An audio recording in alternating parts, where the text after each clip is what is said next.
কখনো এমন ভুতুড়ে জায়গার কথা শুনেছেন যে এটি ৪২ বছর ধরে পরিত্যক্ত ছিল?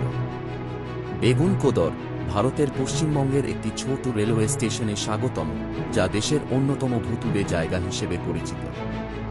আজ আমি আপনাকে এই বিস্ময়কর অবস্থানের শীতল ইতিহাসের মধ্য দিয়ে নিয়ে যেতে যাচ্ছি। বাকল আপ, এটি একটি ভুতুড়ে যাত্রা হতে চলেছে। এটা শুরু হয়েছিল ১৯৬৭ সালে, যখন বেগুনকোদর ছিল আরেকটি রেল স্টেশন। যাই হোক, পরিস্থিতি একটি ভয়ঙ্কর মোড় নেয় যখন একজন রেলওয়ে কর্মচারী রাতে স্টেশনের প্ল্যাটফর্মে সাদা শাড়িতে একজন মহিলার ভূত দেখার খবর দেন।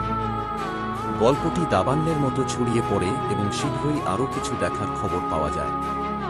ঘন ঘন অস্বাভাবিক কর্মকাণ্ডে কর্মচারী ও যাত্রীদের মধ্যে আতঙ্কের সৃষ্টি হয়। ১৯৬৮ সাল নাগাদ পরিস্থিতি এতটাই বেড়ে গিয়েছিল যে স্টেশনটি বন্ধ করতে বাধ্য হয়েছিল। নীরবতা এবং মাঝে মাঝে অজানা ফিসফিসানি দ্বারা ছাপিয়ে একসময়ের কোলাহলপূর্ণ স্টেশনটি একটি নির্জন জায়গায় পরিণত হয়েছিল। পরের ৪-২ বছর ধরে স্টেশনটি পরিত্যক্ত ছিল। শুধুমাত্র সাহসীদের দ্বারা পরিদর্শন করা হয়েছিল, অতিপ্রাকৃতের সাথে মুখোমুখি হতে চেয়েছিল। স্টেশনটি ২০০৯ সালে পুনরায় চালু হয়, কিন্তু কিংবদন্তিদের মৃত্যু হয়নি। স্থানীয়রা এখনও ভয়ঙ্কর দৃশ্য এবং অদ্ভুত শব্দ সম্পর্কে ফিসফিস করে। কেউ কেউ বলে নারীর ভূত এখনও রয়ে গেছে, হারিয়ে গেছে নিজের কালজয়ী রাজ্যে। তাহলে বেগুনকোদর আসলেই কি তাড়িত করে?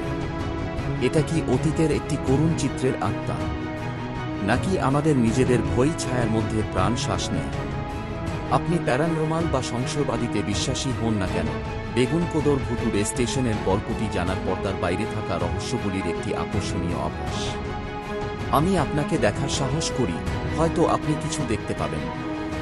অথবা হতে পারে আপনি এই ভুতুড়ে স্টেশনের মধ্য দিয়ে ঘুরে বেড়ানোর সময় শুধুমাত্র আপনার নিজের পদচিহ্নের প্রতিধ্বনি শুনতে পাবেন। যেভাবেই হোক, এটি এমন একটি অভিজ্ঞতা যা আপনি ভুলে যাবেন না। পরবর্তী সময় পর্যন্ত ব্যাখ্যাতীত অন্বেষণ করতে থাকুন এবং কৌতূহলের চেতনাকে বাঁচিয়ে রাখুন।